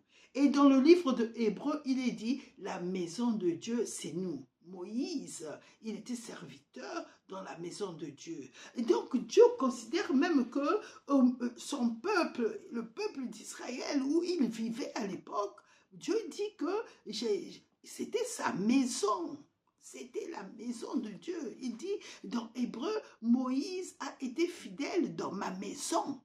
Pourquoi il appelle ça maison? Parce que spirituellement, ce peuple-là constituait, par rapport aux autres nations, il constituait le lieu où Dieu habitait. Il était avec eux, il marchait avec eux, il cheminait avec eux, il traversait les déserts jusqu'à ce qu'ils arrivent. Et Dieu était au milieu de son peuple et eux, ils étaient considérés comme le peuple de Dieu jusqu'aujourd'hui. Dieu est le Dieu d'Israël. Et donc, quand nous regardons aujourd'hui, le but de Dieu, c'est que le temple soit rebâti, le véritable temple soit rebâti. Et que nous arrêtons d'accorder beaucoup plus l'importance à ce que nous faisons. Si les hommes et les femmes ne sont pas encore des véritables temples, il est mieux pour moi quand je partage la parole dans un temple, dans un lieu de culte, il est mieux pour moi que toutes ces personnes-là qui viendront écouter ma prédication soient tous remplis du Saint-Esprit. C'est très important. Je partage toujours sur la personne du Saint-Esprit parce que c'est lui qui va transformer les hommes en temple. Sans l'enseignement du Saint-Esprit, Dieu venant habiter en nous, eh ben, on risque d'avoir des gens qui sont rentrés dans l'assemblée qui n'étaient pas du tout le temple de Dieu, qui ne savent même pas ce que c'est qu'un temple. Et ce qui me réjouit, c'est quand je commence à voir toute une assemblée parler en langue après l'enseignement sur le Saint-Esprit. Il y en a qui roulent pour la délivrance. Et là, je peux dire comme le Seigneur a dit, et qu'il était satisfait de voir, je suis venu allumer le feu. Qu'ai-je d'autre à faire si c'est déjà allumé? Le Saint-Esprit veut habiter en chacun de nos bien-aimés. C'était ça le but de Dieu. Jésus est allé jusqu'à la croix pour récupérer le temple. Alors, qu'est-ce que nous voyons dans le temple? Donc, il y a déjà ces trois éléments. Or, nous qui sommes dans la nouvelle alliance, notre temple à nous, c'est-à-dire ce que nous sommes dans l'esprit, il n'y a plus le lieu saint, il n'y a plus le lieu très saint. Bien que nous ayons notre esprit et notre âme, le but de Dieu est que ce que nous avons dans notre esprit soit la même pensée, la même gloire qui se déverse dans notre âme. Et qu'au travers de notre âme, cette même gloire soit déversée dans notre corps physique. Voilà pourquoi le Seigneur dit les fleuves d'eau vive. Ces fleuves-là couleront. Ces fleuves-là, ça vient du trône de Dieu. Le fleuve dont le Seigneur Jésus-Christ est en train de parler, et dans Jean 7, il s'agit du Saint-Esprit. Il s'agit du Saint-Esprit que Dieu nous a donné et il travaille toujours de Dieu en nous. Même si nous sommes là sur la terre, le Saint-Esprit, par le Saint-Esprit, nous sommes unis au ciel avec Dieu. Puisque la Bible dit, celui qui s'attache au Seigneur est avec lui un seul esprit. Or, en même temps, le Saint-Esprit est au ciel, en même temps, il est sur la terre. C'est ce qu'il faisait avec Jésus. Lisons Jean 3. Jean 3 nous révèle que nous sommes en même temps au ciel, parce que beaucoup de chrétiens, ils marchent ici sur la terre, ils ne sont pas conscients que, au moment où je suis sur la terre, je suis aussi présent au ciel. Jean 3, ici, c'est le Seigneur qui dit, ici, personne n'est monté au ciel si ce n'est celui qui est descendu du ciel, le Fils de l'homme qui est dans le ciel. Il parle, il est sur la terre, mais il dit qu'il est aussi dans le ciel. Le Fils de l'homme est dans le ciel. Il faut que nous soyons conscients de ça. En esprit, en même temps que je suis dans le ciel, en Jésus-Christ, mais en même temps, dans mon esprit, je suis uni à Dieu ici sur la terre. Voilà pourquoi le Saint-Esprit peut m'ouvrir les yeux pour voir, pour avoir la connaissance spirituellement des personnes même qui m'environnent. Voilà pourquoi l'Esprit de Dieu peut me manifester le discernement, parce que l'Esprit de Dieu est celui qui est né de nouveau 101. Jésus, c'est ce qu'il était, son esprit et l'esprit de Dieu, il est venu le oindre. Donc, ça veut dire qu'il le dirigeait. C'est très important que nous savions cela, parce que maintenant, nous portons l'esprit de Dieu dans notre sein, ça veut dire dans notre esprit. Nous avons une dimension. On voit notre corps, mais il y a une autre dimension, c'est mon âme qui est imprégnée, qui est arrosée par l'Esprit de Dieu.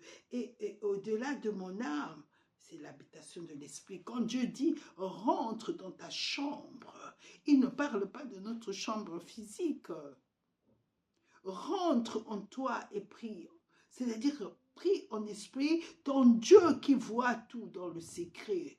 Dans l'esprit, il te le rendra. Quand tu pries, quand tu demandes même les choses que nous demandons, la Bible dit que quand tu pries, eh bien Dieu le manifeste physiquement. Ton Dieu qui voit dans le secret te le rendra publiquement. Ce que tu demandes dans ton esprit, le Saint-Esprit transfère ce qui est dans l'invisible au visible. Et c'est surtout des gens qui vivent dans l'esprit, qui marchent dans l'esprit. La marche dans l'esprit, c'est un choix. Dieu ne va jamais t'obliger. Comme il avait dit dans l'Ancienne Alliance, il a dit à Adam, voici les deux arbres. Si tu manges l'arbre de vie, tu vivras. Si tu manges l'arbre de la connaissance du bien et du mal, tu mourras. Et il a dit au temps de Moïse, je mets devant toi la vie et la mort. C'est la même chose, hein, comme l'arbre de vie, mais eux, comme ils n'avaient pas l'arbre, il a dit, je mets devant toi la vie et la mort. Choisis la vie afin que tu vives. Toujours, il nous concerne. Dans la Nouvelle Alliance, il nous dit la même chose. Je mets devant toi deux marches. Marche par l'esprit et marcher dans la chair. Si tu marches dans la chair, c'est la mort. si tu marches par l'esprit, c'est la vie. Mais les gens ont choisi librement de vivre dans la chair. Quand quelqu'un veut aller trop dans l'esprit, dans le spirituel, il faut que tu sois nature, sois équilibré, reviens sur la terre. Pourquoi? Parce qu'ils ont fait le choix de vivre beaucoup plus dans le naturel que dans l'esprit. Mais ceux qui ont fait le choix de vivre dans l'esprit s'affectionnent aussi dans l'esprit. Ça veut dire quoi? Ils développent leur esprit. Ceux qui ont choisi de vivre dans la chair, c'est-à-dire de vivre beaucoup plus naturellement, ils développent leurs relations qui sont beaucoup plus humaines et leur vie est beaucoup plus basée. Ils vivent beaucoup plus dans la société et Dieu a peu de place dans leur mode de vie, dans leur vie de chaque jour. Ils n'iront pas prier 1 heure en langue, ils n'iront pas donner plus de place à l'esprit, même 10 minutes de prière en langue pour eux c'est beaucoup. Et pourquoi? Parce qu'ils trouvent que la vie dans l'esprit c'est bien à l'église, mais dans la il faut vivre naturellement. C'est un choix. Jamais Dieu ne viendra te faire des reproches parce qu'il l'a écrit et il l'a déjà dit. Jamais Dieu ne répète les choses. Le choix, il n'a pas dit 2 fois à l'homme, choisis l'arbre de vie, choisis. Non, une fois qu'il l'a dit, c'était suffisant. Maintenant, quand Adam s'est retrouvé dans la société, à côté de sa femme, le diable savait que l'homme-là est toujours avec sa femme. Je vais parler à sa femme, mais il m'écoutera. C'est ce qui se passe quand les gens sont dans la société. Le diable parle de beaucoup de manières, de beaucoup de bouches, au travers le téléphone, au travers le YouTube. Et ces gens-là, ils sont accros. Mais ils ne peuvent pas donner le temps à Dieu, le temps qu'il donne dans leur connexion. Je ne parle pas de ceux qui font informatique, qui sont obligés d'utiliser, mais je parle d'un chrétien normal qui va à l'église. Il a donné peu de place au Saint-Esprit dans sa vie. Or, c'est là où se trouvait sa croissance, sa puissance. Quand il a donné sa vie à Jésus, il aimait ça, la vie de l'Esprit. Mais très vite, il revient au naturel. Je lis par obligation, parce que je dois toujours lire la Bible. Mais la profondeur n'y est plus. Parce que toi et moi qui sommes le temple de Dieu, il n'y a plus de voile de séparation pour rentrer dans le lieu très saint. Dieu nous attend dans notre esprit. Il attend. Il dit, le zèle de ta maison me dévore. Il nous attend. Le voile a été déchiré. Jésus a déchiré ce voile-là. Ça veut dire que le croyant d'aujourd'hui, il n'a plus de voile. C'est lui qui décide que je dois toujours voir Dieu. Dans tel projet, je dois le consulter. Pourquoi? Parce qu'il vit en nous. Il met en toi le vouloir et le faire. Mais il te laisse la liberté de choisir d'augmenter l'intensité de la communion que tu as avec lui. Il y a le chandelier en nous. L'Esprit de Dieu vit en nous. Il y a toujours la lampe. La lumière brûle. La lampe est là. C'est le Saint-Esprit. Avant, les gens, quand ils rentraient dans le tabernacle, Dieu disait qu'il ne faut pas qu'ils viennent avec un feu étranger. Les fils de Aaron étaient frappés quand ils ont voulu amener un feu étranger. Le feu étranger, c'est quoi? C'est amener des rituels, des principes. Quand tu rentres en présence de Dieu, commence par l'adoration, commence par la louange. Quoi. Non! Dieu avait dit déjà au temps de Amos, je susciterai le tabernacle de David qui est tombé. Parce que dans le tabernacle de David, il n'y avait plus ce rituel-là où on venait, l'encens. Aujourd'hui, il y a des chrétiens qui prient Dieu avec l'encens, avec des bougies pour se constituer le sphère spirituelle. Non, bien-aimé. Dieu déjà, au temps de la loi, avait dit, parce que tout ce que Dieu a dit à Ézéchiel, à Jérémie et à Ésaïe et aux autres prophètes, ça s'est accompli. en Jésus-Christ. Il a tout accompli. Et au temps déjà de Amos, il avait dit, je veux ressusciter le tabernacle de David afin que tous les hommes du monde entier m'adorent. Et d'homme, ça veut dire l'homme. Même ceux qui ne sont pas juifs m'adorent. Qu'est-ce que c'est que le tabernacle de David?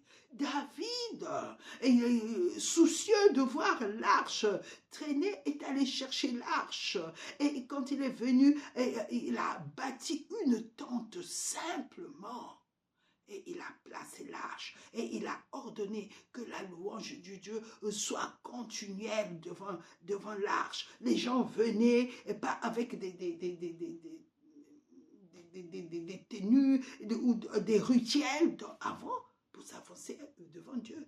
Il fallait passer le premier voile et puis ensuite faire. Non, le tabernacle de David, c'était la louange, c'était l'adoration. Dieu était aimé. Les gens venaient parce qu'ils aimaient Dieu. Et Dieu avait promis ça. Et le jour où il y a eu une réunion des disciples dans Actes, nous voyons ici que dans Acte 15, parce que les gens disaient à Paul, non, il faut que les gens aussi pratiquent un peu de loi. Il faut quand ils viennent devant Dieu qu'ils fassent ça. Jacques, qui était le frère du Seigneur et qui était le pasteur de cette église-là, quand Paul est venu pour s'expliquer, les gens lui reprochaient, Paul ne prêche pas la loi. Quand il va aux gens, il leur prêche que Jésus, et Jésus-Christ crucifié, que c'est par lui sur la terre que les péchés sont pardonnés. Et si tu n'acceptes pas Jésus, tu es perdu. Et si tu acceptes Jésus, tu es sauvé. Les gens lui ont dit non, il faut leur dire aussi de se faire circoncire, il faut leur dire si, il faut ajouter ça. Ce jour-là, Jacques a dit, ne portez pas des jugements inutiles aux gens. Ces gens-là qui ne sont pas juifs, vers lesquels Dieu a envoyé Paul, et ce qui est important pour eux, c'est qu'ils soient sauvés. Parce que Dieu avait annoncé que ces gens-là qui ne sont pas juifs devaient être sauvés. Et que le tabernacle de David, Dieu allait relever le tabernacle de David afin que toutes les nations puissent l'adorer sans la loi. Sans la loi. Qu'ils puissent venir en sa présence en ayant conscience que c'est Dieu que j'adore. C'est ça que Jacques a dit.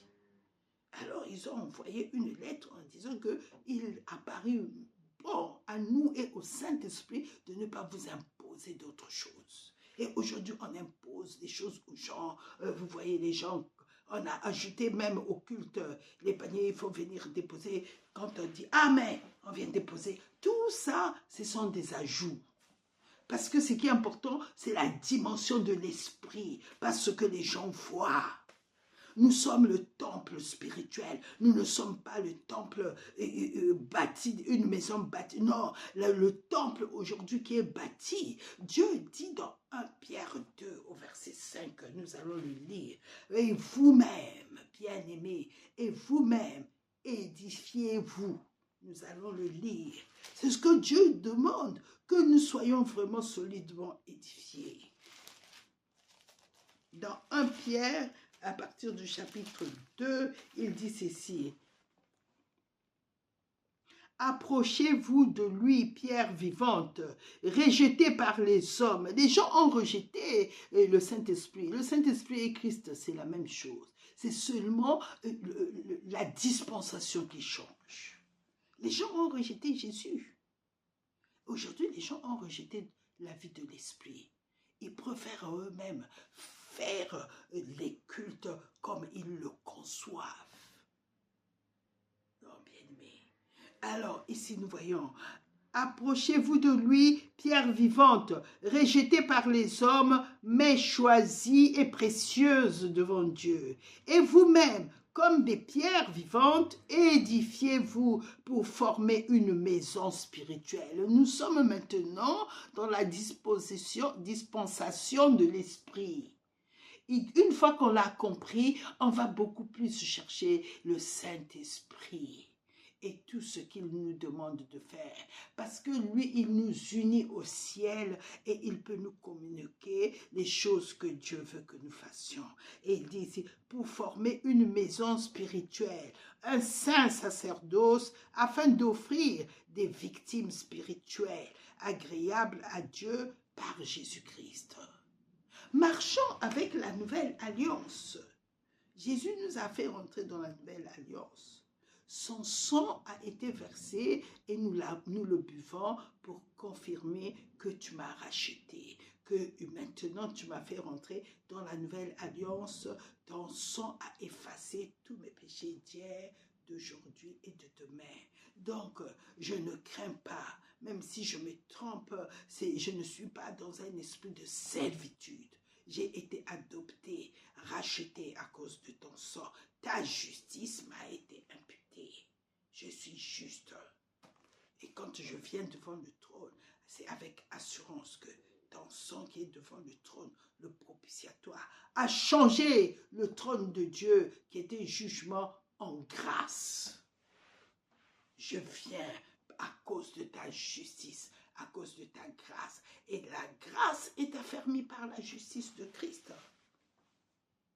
Donc, je n'ai pas en moi un lieu très saint et un lieu saint. Mais qu'est-ce que les gens enseignent aux gens? J'ai en moi le chandelier, mais le chandelier, c'est le Saint-Esprit, c'est la lampe qui est allumée, c'est Jésus-Christ. Quand nous regardons le temple du ciel, comment il est fait? Apocalypse 21 nous montre que le temple du ciel, c'est Jésus qui est le flambeau, qui est la lumière, qui était à l'époque une représentation du chandelier. Et oui, bien-aimés, quand nous regardons Apocalypse 21, Jean, la première des choses, puisque Jean avait été sauvé de la loi, alors la première chose qu'il cherche, c'est de voir le chandelier où il est, puisque le Seigneur me l'a montré au départ, le chandelier. Mais le chandelier aujourd'hui, c'est toi et moi. Nos esprits brûlent par le feu du Saint-Esprit. Nous sommes la lumière de la ville. Sinon, le Seigneur ne nous aurait pas dit, vous êtes la lumière du monde. C'est parce que nous sommes devenus la lumière. C'est nous, c'est au travers de nous que le Saint-Esprit brûle. Nous sommes la lumière, nous sommes ce chandelier-là. Le chandelier, ce Saint-Esprit nous a transformé notre esprit en feu de Dieu. C'est la gloire de Dieu. Jésus a dit, je leur ai donné ma gloire. C'est le Saint-Esprit, l'Esprit de la gloire. C'est lui, le Saint-Esprit. Donc, nous ne pouvons pas marcher comme marchaient les gens qui n'avaient pas la révélation de ce qu'ils étaient. Quand je sais que je suis devenu un temple vivant, je suis devenu la louange vivante. C'est au travers de moi le temple de Dieu. Et quand je le sais que je suis le temple de Dieu, mais je cherche d'abord le Saint-Esprit parce que le temple vivant du Seigneur est d'abord en esprit et ensuite il va transformer mon âme et il va rendre maintenant mon corps pourra rempli de la présence de Dieu, pourra adorer le Seigneur différemment. Et le corps ne sera que l'expression de ce que l'esprit est en moi. Oh là là, quand je lève ma main, la gloire de Dieu est là.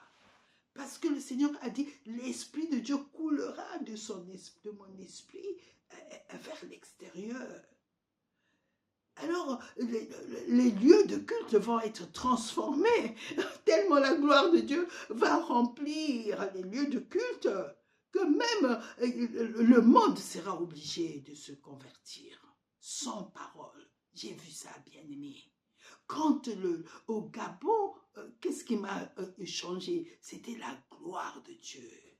Parce que quand je suis arrivée à Libreville, au Gabon, ces gens vivaient dans les ténèbres, chacun était initié de famille en famille. Le diable occupait ces familles-là. Et quand les gens t'invitaient à une fête, c'était la sortie de la sorcellerie de ceux qui avaient été initiés. Et chaque ethnie, chaque peuple, bon, tout ce que je sais, il y avait les Échiras, les Fons, les Mienés, plusieurs ethnies que je peux citer, avaient son mode d'initiation à la sorcellerie. Bien aimé. Quand je suis arrivée dans ce pays, il y a des choses qu'on ne pouvait pas dire publiquement qui se passaient dans ces lieux-là où le Seigneur dit condamnez-les. Et c'est comme ça que ce peuple vivait. Et quelques années après, le réveil, le Saint-Esprit a pointé ce pays. C'est là que je vais descendre.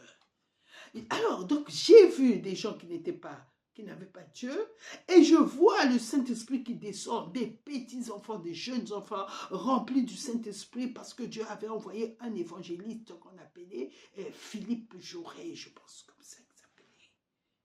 Et quand il est arrivé dans ce pays, il était rempli du Saint-Esprit. Le Saint-Esprit au travers de lui est sorti comme un fleuve. Il a envahi cette nation. Et dans cette église où il y avait, les gens ont commencé à marcher. Les paralytiques marchaient, les aveugles voyaient. Il n'y avait pas d'endroit où cet évangéliste allait où il n'y avait pas des miracles. Des miracles, mais en profusion. Quand ils ont vu ça et qu'ils soient repartis, il avait laissé ses cassettes gratuitement. Alors les jeunes ont dit, nous voulons être ça. Nous voulons être cet homme. Nous voulons être cet homme. Et le Saint-Esprit les a remplis. Et c'était en ce moment-là où j'avais décidé de retourner à l'église parce que je ne priais pas. J'arrive là, je vois des jeunes enfants jusqu'à 10 ans. Et je dis, qu'est-ce que c'est que ça? Ils m'ont dit, c'est le Saint-Esprit. J'ai dit, oh non, moi, on ne m'a pas parlé de ça. Déjà, j'ai vu que les gens ici s'initiaient n'importe comment. Moi, je ne veux pas y aller. Et le jeune homme qui m'avait parlé de l'évangile m'a dit, si tu n'as pas l'Esprit de Dieu, tu n'appartiens pas à Dieu. Et il m'a ouvert, c'était pas lui, c'était sa sœur, qui s'appelait Clarisse.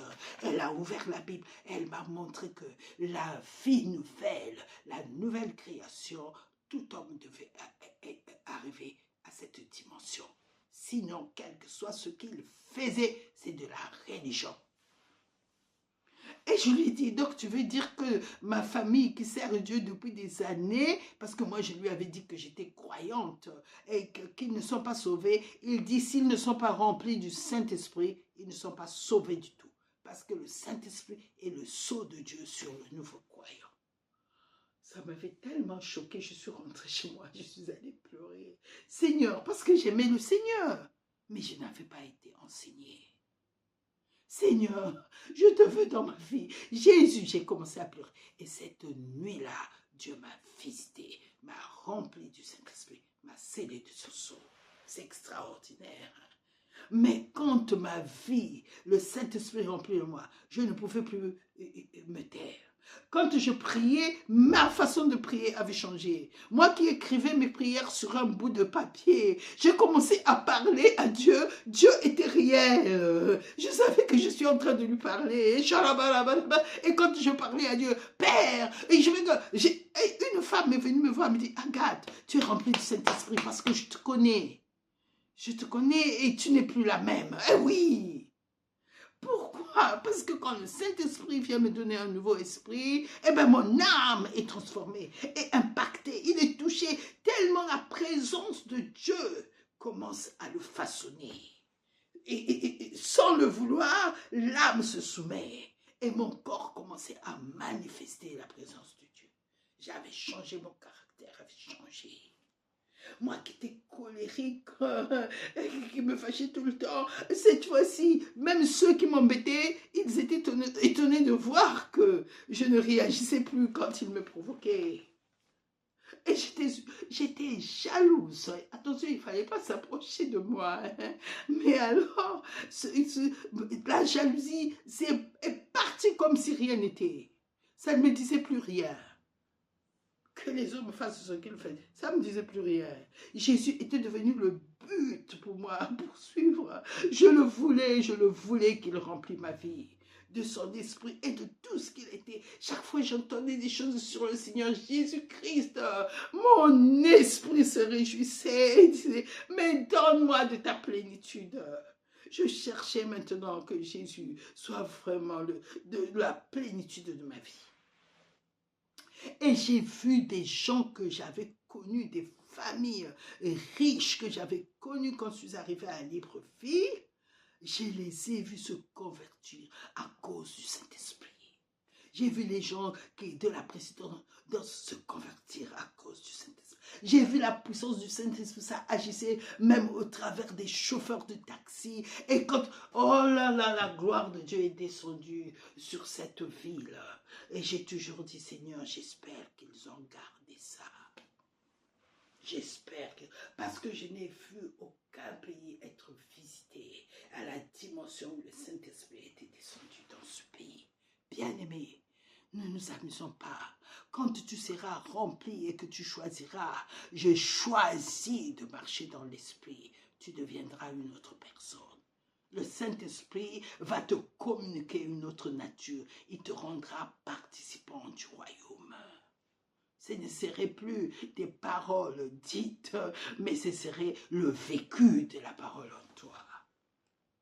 Bien-aimés, c'est important que nous réalisons qui nous sommes, le temple que nous sommes.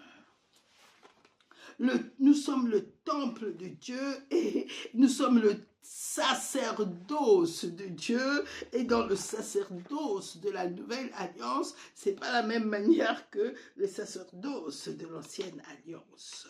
Parce que quand nous regardons le sacerdoce ici, dans notre temple à nous, il n'y a plus les pains qu'on vient déposer. Non. Comme nous avons vu que c'est nous qui devenons la lumière, c'est nous qui devenons le chandelier de Dieu. Et il dit, on n'allume pas la lampe pour le mettre, pour le mettre sur le chandelier. Il nous a mis en Christ, il nous a greffé à l'Esprit de Dieu. Ici, Christ sur la terre devient le Saint-Esprit lui-même. Dans les cieux, il est toujours Jésus-Christ. Sur la terre, il est le Saint-Esprit lui-même. Les pains de proposition deviennent pour nous une communion. Nous communions à son corps. Ce n'est plus les pains qu'on déposait pour que les Lévites, pour Dieu, non. Maintenant, Dieu s'est donné. Avant, le pain, c'est nous qui l'offrons à Dieu dans l'ancienne alliance. Mais dans la nouvelle alliance du sang de Jésus, c'est le Seigneur qui sauve. Au travers de sa parole, je communie avec lui. Et quand je dresse la table, je sais que cet ombre-là que je dresse, cette table que je dresse au moment où je veux le prendre, je suis en train de confesser que Jésus-Christ est en moi et moi je me suis donné à lui. Je reçois toute la plénitude de sa divinité.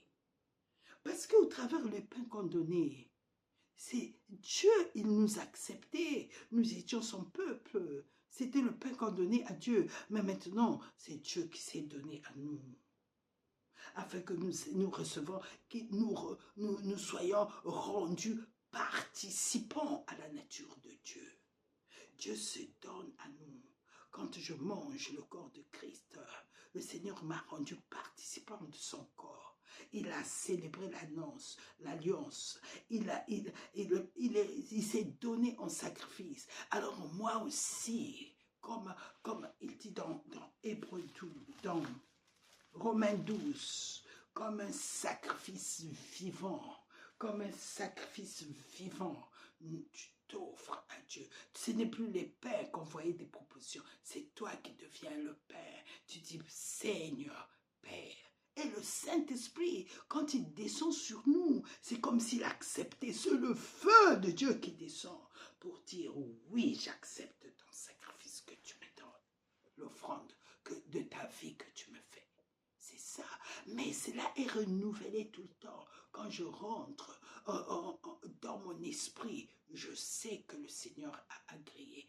Il est avec moi et je suis avec lui. Nous vivons en communion de l'esprit. Et il faut que je sois conscient que son esprit et moi, nous sommes un. il faut que je développe cette communion pour qu'il puisse m'emmener au-delà de la dimension du degré que je ne peux pas imaginer. Dieu ne s'imagine pas. C'est le Saint-Esprit qui nous fait entrer dans ces dimensions-là. Il n'y a plus de mur de séparation. Je suis uni à Dieu et Dieu est uni à moi. Le lieu très saint se trouve dans mon esprit. C'est là que Dieu me dit tout le temps, entre dans ta chambre, entre dans cette dimension-là. Et d'où, chaque jour, je peux prier en langue, même au travail. Je suis en train de travailler. La Bible dit que l'esprit pris à part, mon intelligence est stérile. Il n'est pas influencé par ce que je suis en train de dire. Parce que Dieu a séparé âme et esprit. L'intelligence, c'est au niveau de l'âme. Je peux continuer à travailler tout en parlant en langue, tout en gardant la connexion. Parce que le Seigneur, il peut nous parler d'une situation pendant que nous sommes en train de travailler. Si je suis dans l'esprit, le Seigneur va me parler. Et même souvent, il peut te dire, retire-toi un moment, j'ai quelque chose à te montrer. La communion reste. Je suis un tabernacle où il n'y a plus de voile. Rien n'est plus voilé pour moi. Même quand je prends la Bible, la révélation vient. Parce que je suis constamment avec le Saint-Esprit. Marchez par l'Esprit et vous n'accomplirez pas les œuvres de la chair. Ce qui était l'Église d'hier, d'aujourd'hui, de notre génération, ils ont beaucoup plus marché dans le naturel et ils voulaient voir la manifestation de l'Esprit. Non, quand on a fait le choix de marcher dans l'Esprit, c'est là qu'on va voir des pâturages où Dieu va se dévoiler, où la transfiguration de Dieu nous est donnée. Et connaître Dieu dans l'esprit, c'est nous qui nous révèle. Parce que ce qu'il est, c'est ce que nous sommes. Nous allons connaître notre dimension spirituelle et que quand nous allons découvrir ce que Dieu est dans l'esprit, alors nous pouvons nous réjouir. Bien-aimés, je voulais partager avec vous que nous sommes un tabernacle où il n'y a plus de voile. Même si les gens te disent, rentre dans le lieu très saint. Le lieu très saint, c'est ton esprit où Dieu habite maintenant. Il n'habite pas dans un lieu donné où on fait des bougies et que c'est le sanctuaire de Dieu. C'est toi le sanctuaire de Dieu. Quand tu parles en langue, tu bâtis le sanctuaire de Dieu. Quand tu ne parles pas en langue, tu laisses détruire le sanctuaire de Dieu. Parce que ton esprit est le sanctuaire de Dieu. Voilà pourquoi Dieu te dit, Pierre aussi, eux aussi, ils priaient beaucoup en langue. Voilà pourquoi il ne peut pas nous donner un conseil que lui-même n'a pas suivi. Paul aussi priait beaucoup en langue. Voilà pourquoi il nous donne ce conseil. Pierre dit, vous êtes des pierres vivantes, les pierres du temple que Dieu a fait dans l'esprit. Édifiez-vous vous-même. N'attendez pas que quelqu'un vous enseigne de le dire. Comprends que l'esprit en toi veut vraiment être grand, veut t'amener à la dimension que Dieu a prévue pour toi et pour ceux prie beaucoup en langue. Quand tu pries en langue, tu te construis. Tu laisses le Saint-Esprit venir te construire et t'amener là où Dieu a des grandes choses pour toi et te donner et se manifester ses dons au travers de toi et manifester son fruit au travers de toi afin que Dieu soit glorifié de ta vie. À quoi ça te sert d'avoir vécu sur la terre beaucoup plus dans le naturel et quand tu seras au ciel, tu vas voir ta maison dans quel état elle est et que tu n'as même pas pu emmener même un homme ou deux hommes ou quatre hommes au Seigneur. Or, nous sommes la maison pour offrir, pour amener à Dieu d'autres personnes comme Paul l'a fait et comme beaucoup d'autres l'ont fait. Mais si sur ton compte, tu as vécu beaucoup plus dans la chair et que tu n'as sauvé, Jésus n'a sauvé aucun homme au travers de toi, ce serait vraiment des moments où tu vas pleurer, où tu vas regretter. Donc le temps, Dieu te donne encore beaucoup de temps afin que tu sois dans l'esprit. Parce que quand tu es dans l'esprit, alors tu auras le zèle de l'esprit pour pouvoir parler de Jésus-Christ aux gens. Sans le Saint-Esprit, tu ne peux pas avoir ce zèle-là. C'est le Saint-Esprit qui convertit. C'est le Saint-Esprit qui parle au travers de nous. Mais quand tu es rempli du naturel, eh bien, tu ne peux pas. Tu vas considérer les gens, tu vas les aimer avec l'amour naturel, en pensant que, oh, mais ils savent que je suis chrétien, c'est des bons voisins, mais ils ne seront jamais sauvés. Parce que tu n'auras pas la manière, la façon, le Saint-Esprit ne pourra pas te révéler la manière dont, en esprit, il a touché ces personnes, afin que toi, tu puisses maintenant manifester ce que le Saint-Esprit, ce que Jésus a déjà fait pour ces personnes-là. Nous sommes là pour manifester ce que Jésus-Christ a accompli. Donc, c'est très important. Le Seigneur a dit, ne partez pas, parce que sans le Saint-Esprit, vous ne pouvez pas aller parler de moi. C'est lui qui rend de vous, qui fait de vous des témoins. Le Saint-Esprit viendra sur vous et vous serez mes témoins. Le Seigneur n'a pas dit allez. Et beaucoup de gens envoient des gens dans les évangélisations. Après, les gens sont blessés parce qu'ils ont entendu de mauvaises réponses, parce que tout simplement, ils n'ont pas obéi à la parole telle que le Seigneur l'avait dit. Ces personnes-là n'étaient pas remplies du Saint-Esprit. Vous les avez exposées. Et pour que ces personnes ne soient pas exposées, assurons-nous d'abord qu'ils soient remplis, investis de la puissance d'en haut, afin que le Saint-Esprit en eux puisse convertir les gens. C'est l'Esprit de Dieu en nous qui attire les personnes à Dieu. Donc nous sommes le temple afin que nous puissions vraiment être une source de bénédiction sur la terre. Donc sachant que c'est moi la lumière, c'est moi le chandelier du temple, dans le temple. Parce que même quand Jean a regardé dans Apocalypse 21, à partir du verset 22, il dit ici, je ne vis point de temple dans la ville, car le Seigneur Dieu Tout-Puissant est son temple, ainsi que l'agneau. Et il dit ici, la ville n'a besoin ni de soleil, ni de la lune pour l'éclairer, car la gloire de Dieu l'éclaire et l'agneau est son flambeau. Donc Jésus-Christ a fait de nous la lumière parce que lui-même, il brûle dans nous. Il est le feu du temple que je suis. Le Saint-Esprit brûle. Il n'en a pas besoin des feux étrangers. Et même pour que ma prière soit exaucée, je n'ai pas besoin d'allumer l'encens. Pourquoi? Parce que dans le temple que je suis, le sacrifice de Jésus-Christ a donné l'odeur agréable à mes prières, et ce, éternellement. La Bible dit dans 2 Corinthiens 2, nous allons le lire. Dieu nous a fait devenir, à cause de la présence du Saint-Esprit qui est en nous, Dieu nous a fait devenir une odeur du royaume des cieux. Quand nous lisons parce que ceux qui brûlent l'encens, ça vient du monde où ils vivaient, ça vient des cultes qu'ils célébraient, ça vient de la loi, parce que le souverain sacrificateur a un encenseur, et il fallait un parfum pour que les prières de ces personnes-là soient acceptées. Mais nous avons un parfum qui vient du ciel. Le Saint-Esprit, quand il est venu en nous, il a tout emmené pour que nous soyons le véritable temple. Ce n'est plus nous qui mettons l'encens pour que nos prières soient agréées.